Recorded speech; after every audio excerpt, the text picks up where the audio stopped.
What's now? You just gotta listen. Real talk that we talk about. Always talking. You just gotta listen. Real talk that we talk about. Always talking. You just gotta listen. Real talk that we talk about. Always talking. You just gotta listen.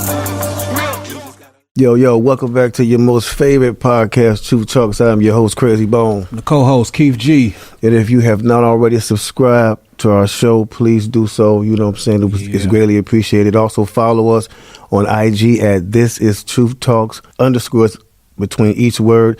And if you have any questions about the literature that you hear me reading on the show and you want to find out how you can acquire it, you can email us at truthtalksonlytruth@gmail.com. Again, that's truthtalksonlytruth@gmail.com. So today we're going to be speaking about another very interesting topic, very deep, try to shed some light on this, and then we're going to be talking about the symbol of the cross. We're going to talk about that. We're going to speak of the origin of the cross.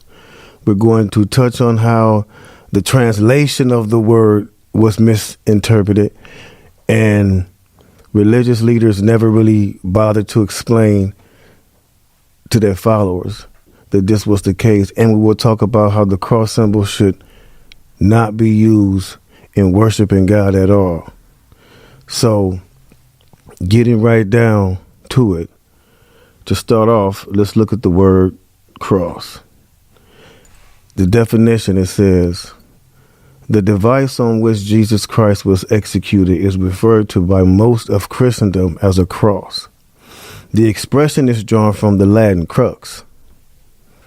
So that's the definition right there. And we read the first two paragraphs of this article. It says, and pay close attention to this. It says the Greek word rendered cross in many modern Bible versions is stauros. In classical Greek, this word meant merely an upright stake or pale. Later, it also came to be used for an execution stake having a cross piece. The Imperial Bible Dictionary acknowledges this, saying, the Greek word for cross, or stauros, properly signified a stake, an upright pole, a piece of paling on which anything might be hung or which might be used in impaling a piece of ground. Even amongst the Romans, the crux for which our cross is derived appeared to have been originally an upright pole. Was that the case in the connection with the execution of God's Son? It is noteworthy that the Bible also uses the word xylon to identify the device used. A Greek English lexicon by Little and Scott defines this as meaning wood cut and ready for use, firewood, timber, etc., piece of wood, log, beam, post, cudgel, club, stake on which criminals were impaled, or impaled of live wood, tree. It also says in the New Testament of the cross, and cites Acts 5:30 and 10:39 as examples. However, in those verses, KJRS, JB, and DY translate xylon as tree. Let me see. And I'll go back and explain those abbreviations that I just gave. Those abbreviations are different versions of the Bible, like KJ is King James, and like different versions. So I'll go back. And so it says the book, The Non-Christian Cross by J.D. Parsons says that there is not a single sentence in any of the numerous writings forming the New Testament which in the original Greek bears even indirect evidence to the effect that the stauros used in the case of Jesus was other than an ordinary stauros, much less to the effect that it consisted not of one piece of timber, but of two pieces nailed together to form a cross. It is not a little misleading upon the part of our teachers to translate the word stauros as cross when rendering the Greek documents of the church into a native tongue, and to support that action by putting cross in our lexicons as the meaning of stauros, without carefully explaining that was at any rate not the primary meaning of the word in the days of the apostles. Did not become its primary signification till long after, and became so then, if at all, only because, despite the absence of corroborative evidence, it was for some reason or another assumed that the particular stauros upon which Jesus was executed had that particular shape. Thus, the weight of evidence indicates that Jesus died on an upright stake and not on the traditional cross. So, I hope a lot of y'all paid attention to that, because what I was reading, because we're going to go back over it, though, you know what I'm saying? But, Word. Now, in Greek, the word cross is stauros. Stauros simply means an upright stake or straight up and down pole. It's even translated as tree. And there's also evidence that the stake was used to execute criminals back then. They didn't clarify the true translation of the word cross, and that's where all the confusion came in at. And the cross was if they had the right definition, the right translation of the word, if they told people the correct translation, it would have came out as stauros, and stauros is a straight pole. Now, one thing I want to do, I want to go back and look at these Bible verses and compare them. Let's go back and look at the Bible scriptures that were cited, and we're going to read first Acts 5:30 from the New World Translation Bible. And in the New World Translation Bible, Acts 5:30 reads like this. It says, "The God of our forefathers raised up Jesus, whom you killed, hanging him on a stake." This is the New World Translation. This is what it says. Now, the King James Version says this. In Acts 5:30, in King James Version, it said, "The God of our forefathers raised up Jesus, whom ye slew, hanged on a tree." Then the Revised Standard Version of Acts 5:30 says, "The God of our forefathers raised Jesus, whom you killed, by hanging on a tree." Then in Acts 5:30, in the Jerusalem Bible, it says, "The God of our forefathers raised up Jesus, whom you slew and hanged him on a tree." Then in the Douay Rhymes Bible, Acts 5:30 says, "The God of our forefathers The God of our forefathers hath raised up Jesus, whom you put to death, hanging him on a tree." You see how every single one of those versions and these versions of and these Bibles say the same thing. They just change, as the language of the people changed, but they say the same thing. You know what I'm saying? And somewhere they stopped translating the word for what it was. Instead, started having people thinking it was a cross and it was like this, when it wasn't like that. Because that symbol, as we're going to find out as we read more, this symbol came from somewhere way before Jesus. And it's proof of this. It's a lot of proof. I mean, we're gonna learn up on these kind of things too, and I particularly believe it's a cross. But see, what I believe, you know what I'm saying, and this is, I'm glad this subject will be here because it's the right way of going through the Word of God. You know what I'm saying? Not as no debate or anything like that. Mm-hmm. One thing I would like to point out, this is almost kind of a extension of the last episode that we had just did, last week or whatever it is, because different pronunciations or different ways or different symbols that it would think like. So if it would be a stake, or if someone would say it's a tree, or someone would say it's a cross that Christ passed away on, Now, we be arguing about those things, or people will let those kind of discrepancies hold against one another, and that's another one of the divides that Satan likes to use too. Because the most important thing that is that he died for our sins, and that he rose up with all power to forgive us of those things. So those, usually in my mind I say, "Oh no, it wasn't a this and that."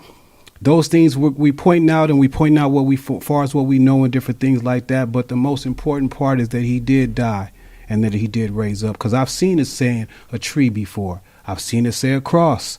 You know what I'm saying? So it does those kinds of. But the thing is that, but this is what's important. If a certain word means a certain thing, that's what it means. You cannot use this word and not tell people the real meaning of this word is this. It's not this what y'all thinking about, because that's what people are walking around praying through as an idol. Oh yeah, if somebody's praying through it, or if it's anything other than something that reminds you of what Christ has done for you, you know what I'm saying? That may be, that's a different thing. But a tree, they may say, because wood is made out of a tree. So his arms is out and he got holes in his hands. He's stretched out into a form of what we would call a cross. Is it a cross? You know what I'm saying? I was not there, but I'm saying those kind of things will have us to get hung up on those kind of things, and that's what would cause a divide. But they're not to.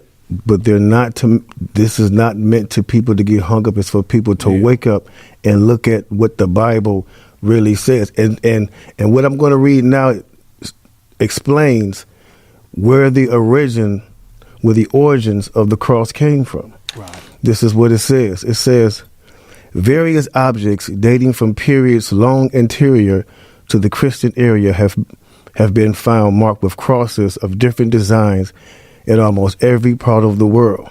India, Syria, Persia, and Egypt having yielded numberless examples. The use of the cross as a religious symbol in pre-Christian times and among non-Christian peoples may probably be regarded as most universal, and in very many cases it was connected with some form of nature worship. The shape of the two-beam cross had its origin in ancient Chaldea and was used as the symbol of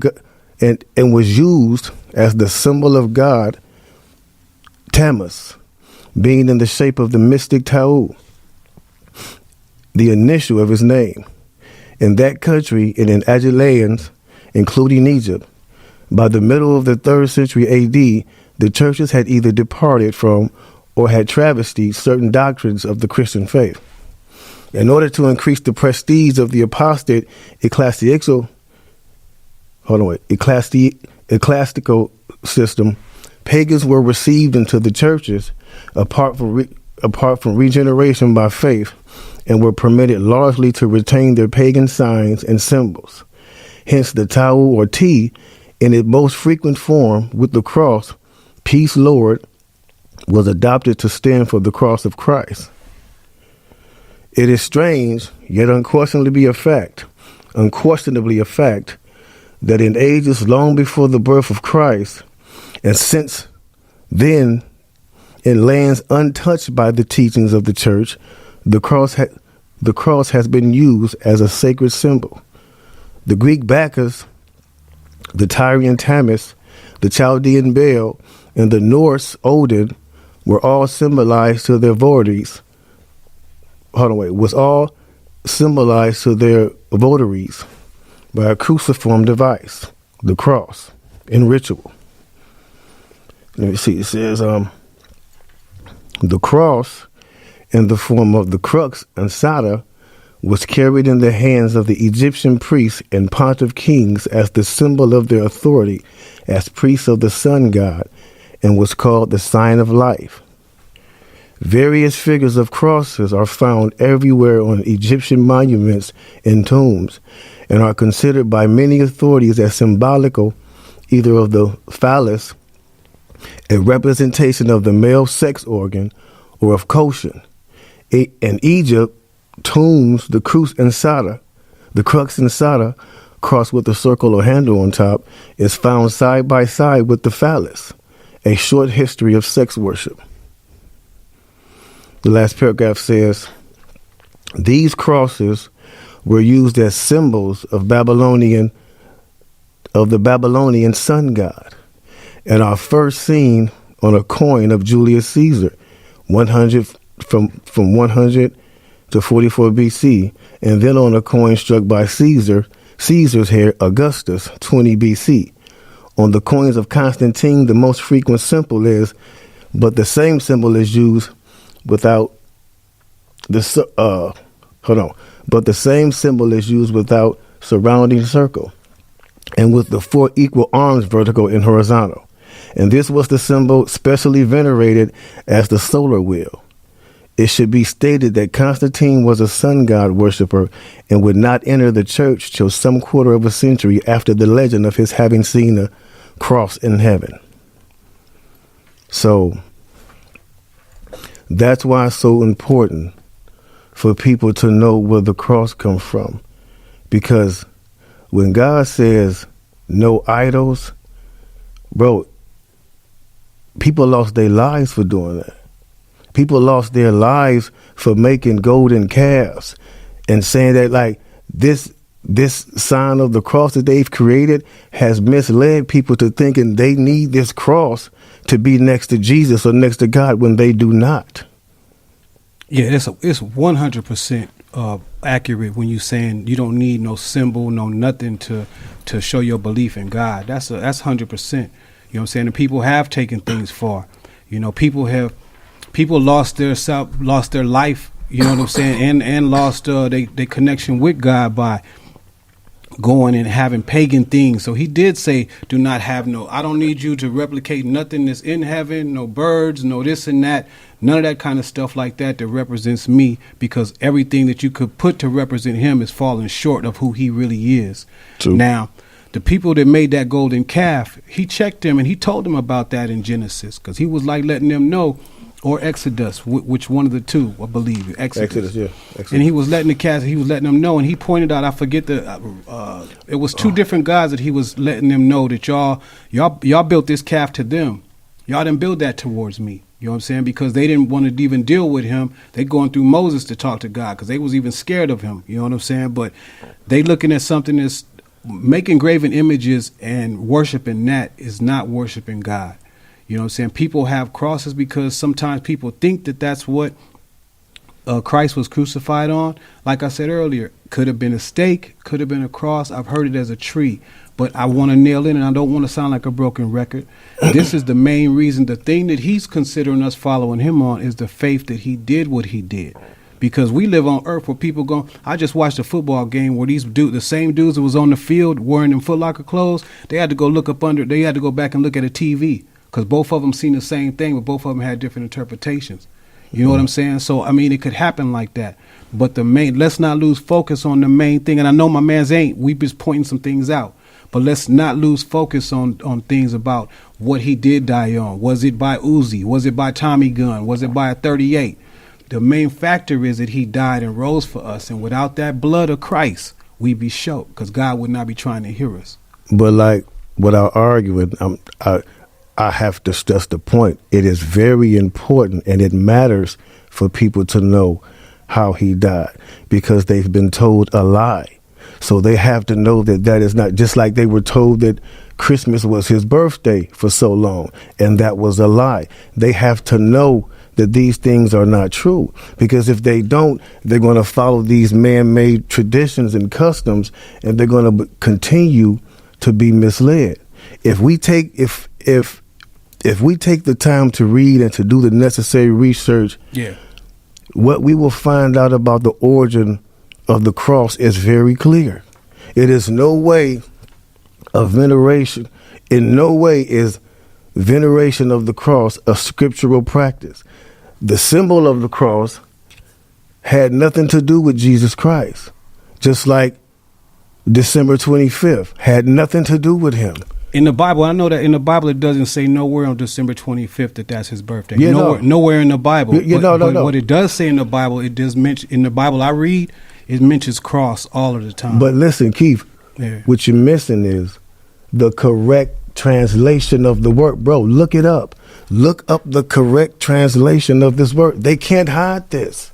Mm-hmm. This is This is record. This is, bro, they can't hide. Just like you can't hide the definition of that.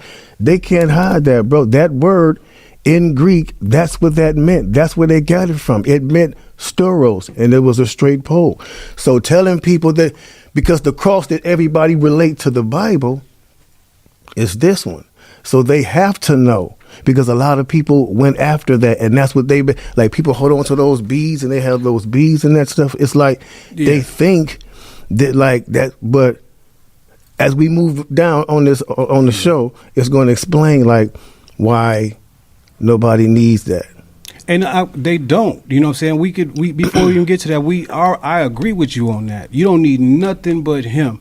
You know what I'm saying? You don't have to, since Christ had came and died, he tore the veil. You know what I'm saying? So even going into, and that was something that was recognized for the priest, because the priest used to go in once a year for everybody's sins, including his, and they tie a string to him just in case he wasn't righteous. So they had to pull him out of there. But when Christ was crucified and died, it broke. There was an earthquake. It tore the veil in two, meaning that you can approach God on your own. You don't need to hold no beads. You don't got to hold no cross. You don't got to hold nothing. That's not even a factor of it. That's what I'm saying. Whether it was a stake, if it was a stake or a cross, or if the form of this versus the form of whatever he was hung in, I'm saying those things do not prohibit nobody from not knowing who God is. You know what I mean? And I'm trying to explain it, so now just say, you know what I mean, is just a catchphrase. I'm saying that, you know, if he died on a stake, the main thing was he crucified for us. His arm, I don't know how we'd explain it. His arms are stretched out this way. But the whole reason we doing this, because so many people have been misled. They have been misled and don't know the truth. That's why we're doing it, to open people's eyes, because there is the truth about the way he died. There is the truth, and it does matter because so many people have been misled the other way. And that's the truth. And so many people have been misled the other way. So it's very important to know the truth of every single detail about what's going to save our lives. Wow. We have to know every single detail. That's why so many. That's why we read this book. And I'm not saying it doesn't matter. When I mean it don't matter, don't mean like throw that out of there. I'm saying those. The act of what he did is greater than whatever he was crucified on. Definitely. So I'm saying if I understand exactly. That's all I'm trying to say. Not like exactly. It's not. Yes. Nothing else is important, because without that, these things will keep people going. Was it this time? Was it that time? Was it that? Yeah. And whatever he was crucified on has nothing to do with our salvation. But him being crucified has everything to do with our salvation. Yeah, I get exactly what you said. Reading another scripture in 1 Corinthians 10:14, it says, "My beloved ones, flee from idolatry." Now, an idol is an image or symbol that is an object of intense devotion, veneration, or worship. Yeah.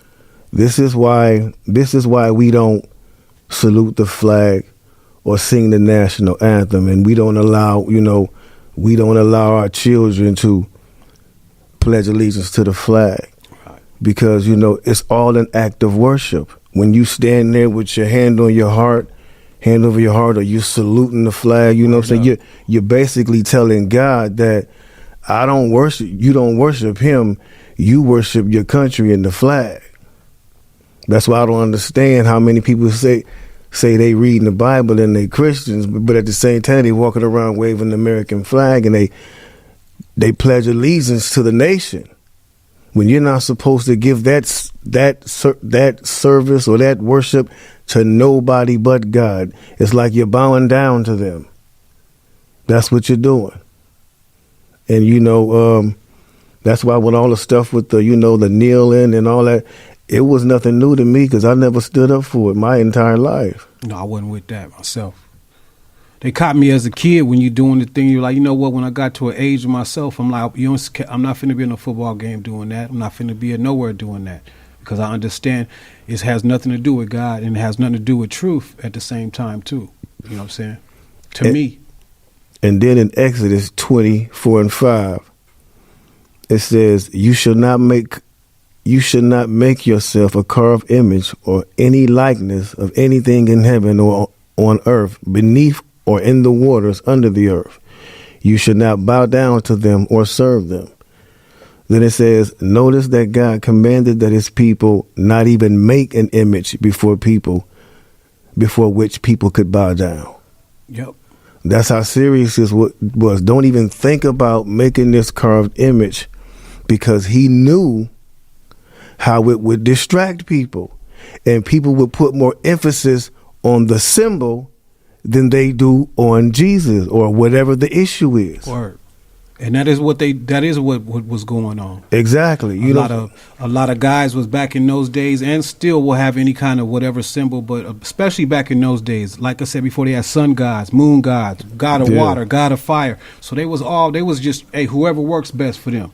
So they was making images to all those things, and he was looking at them saying, you making images of stuff, they got ears but can't hear. They got mouths and can't speak. They got hands but can't save themselves from falling down or nothing like that. That's what God would say.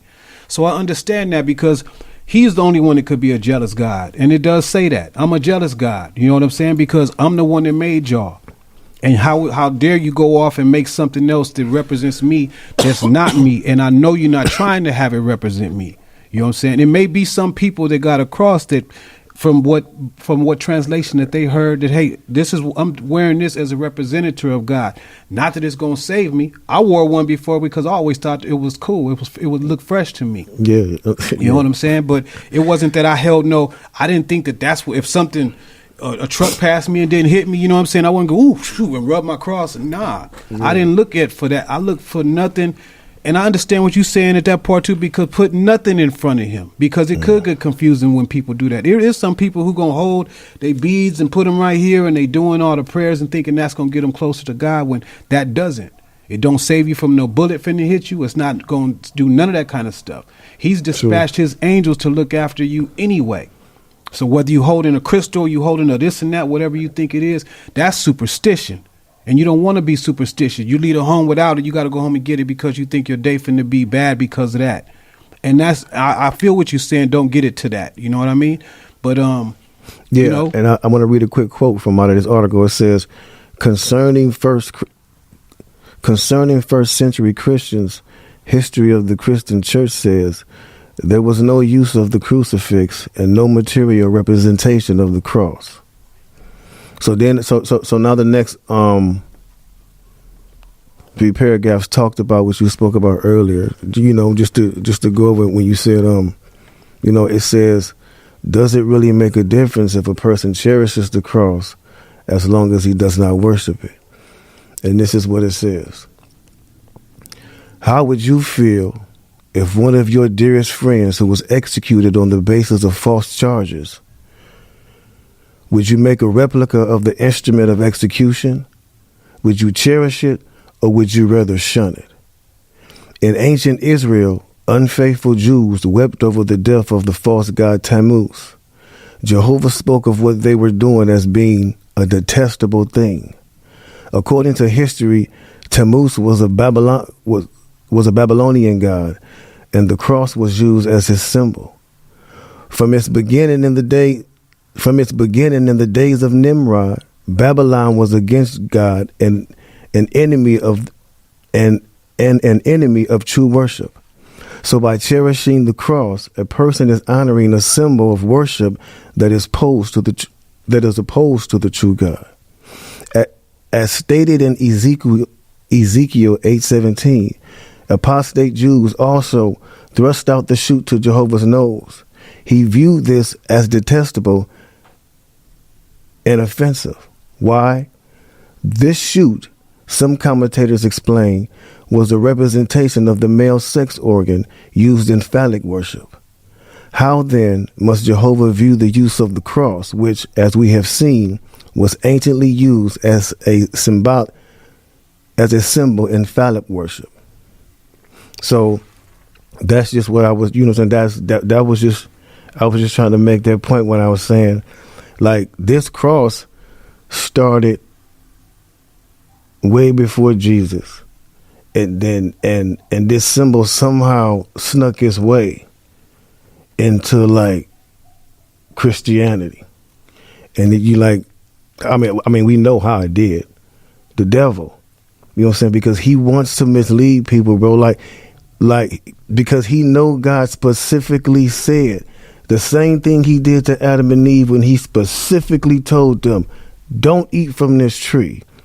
And what he tell them? Because you will surely die, yeah.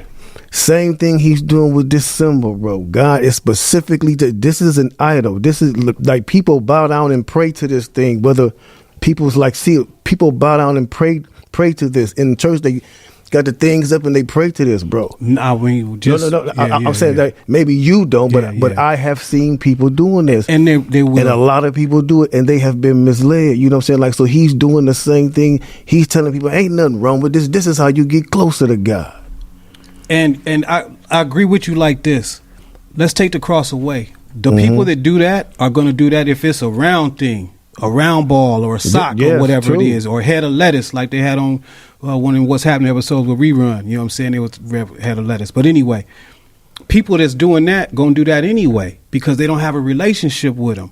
Once you get a relationship with him and start to know his ways and to know what he's asking about and what he is concerned about, you know what I'm saying, concerning us, it's a different kind of situation because you're like, I know I'm not like what I was saying before. I'm not holding the cross, looking at it like that. When we go to church, and there's some people that do. Yes, exactly. That's why I'm not just jumping in to jump in or nothing like that. Cause we ain't debating at all. We partners. And that's who we trying to get the message to. Yeah. The people that think like that and the people that don't know. But specifically got to put it because if it's in any object that you putting ahead of God, or you putting anything. If you thinking that this is what's going to get me closer to Him, that's not what you do.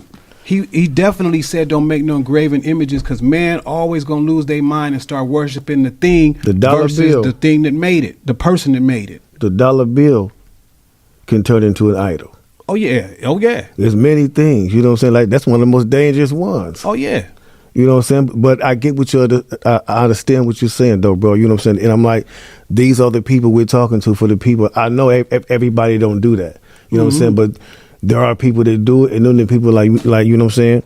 Like this hold on. This I think this is the last little thing right here. It says this is something else.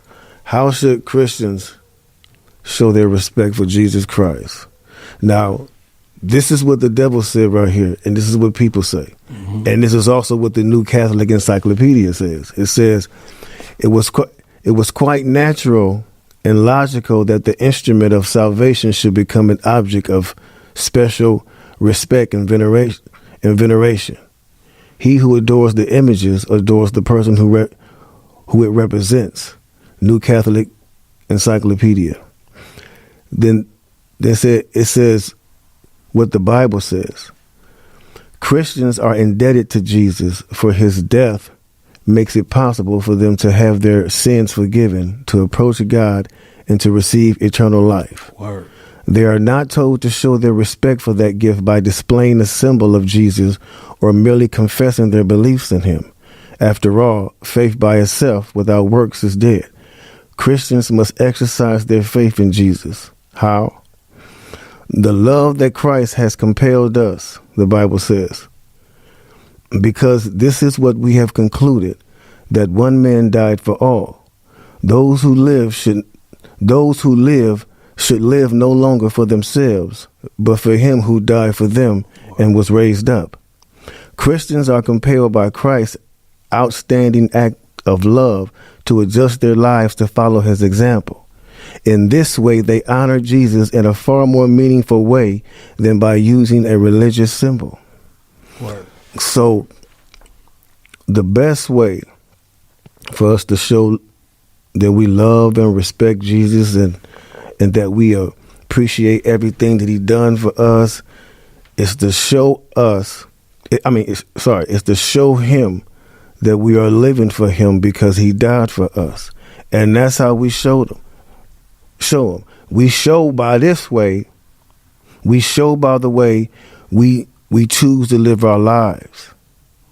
You know what I'm saying? And we don't need to walk around wearing the cross or the iced out Jesus pieces. You know what I'm saying? We don't need that stuff to make it make us feel like we close to Jesus. Because a lot of people just wonder they ain't nowhere near close to him. Yo, I get what you're saying even on that. It's reminding me of it was times when people used to go off of circumcision to say, this is how I am, this is how I'm circumcised, so God's my father, Abraham's our father, and they did it like that, which Abraham wasn't even circumcised. But it's a passage where Christ is saying inside the word of the Lord, he like, look, you circumcised, but your heart ain't circumcised. You know what I'm saying? So you running around with an outer show of peace that this is the way you can show it like that, but your heart is black. You know what I'm saying? I don't need that. So I understand what you're saying like that. It's going to be people that wear whatever symbol of him that this is, I wear this, so I'm down with him. Truth. That does not mean that. Truth. It for everybody that got it on or whatever. It's going to be some people that don't wear it at all. You might not even see it. And it's better to show your actions and show, okay, well, I'm going to sacrifice with my life doing that. I'm going to say no to this. And I might like to do that, but that's not the way he called me to live. I'm going to use my outside appearance to show that I have love inside for my God like that. So I'm going to represent him that way. Exactly. So, I mean, I've seen dudes running around with big clothes. Some of the scribes and Pharisees who were trying to catch Jesus in contradictions and say everything he ain't doing. They running around with big clothes on and things that would seem that they are religious. You know, the hats or whatever else they got on, they got the staff and everything like that. So it is something that he wants you to represent in your heart and in your body and in your mind like that. We simply need to show the appreciation by walking in his commandments. He knows our hearts and he can see our actions at all times. You know what I'm saying? You know what I'm saying? He can see our actions at all times. We can't hide nothing from him. You know what I'm saying? He knows if you worship him, if you're following him by what you're doing. From the time you wake up and from the time you go to bed, he knows exactly what you're doing. If you set aside any time to put in work for him, he's watching it. You know what I'm saying? So it's like we just drop these gems to try to enlighten everybody. You know what I'm saying? Open up your mind, even if everybody don't agree. You know what I'm saying? On everything, there's ways to bridge them gaps. Word up, man. God makes it happen, you know what I'm saying? So it's like, we're going to keep dropping these gems, man. We thank y'all for joining us, you know what I'm saying? Oh, yeah. This was another short one, but it was some good information, some real good information. But so make sure y'all tune in next time, man. But until then, just remember the truth is always talking. Just got to shut up and listen. Truth talk, truth talk, truth talk. Truth is always talking. You just gotta listen.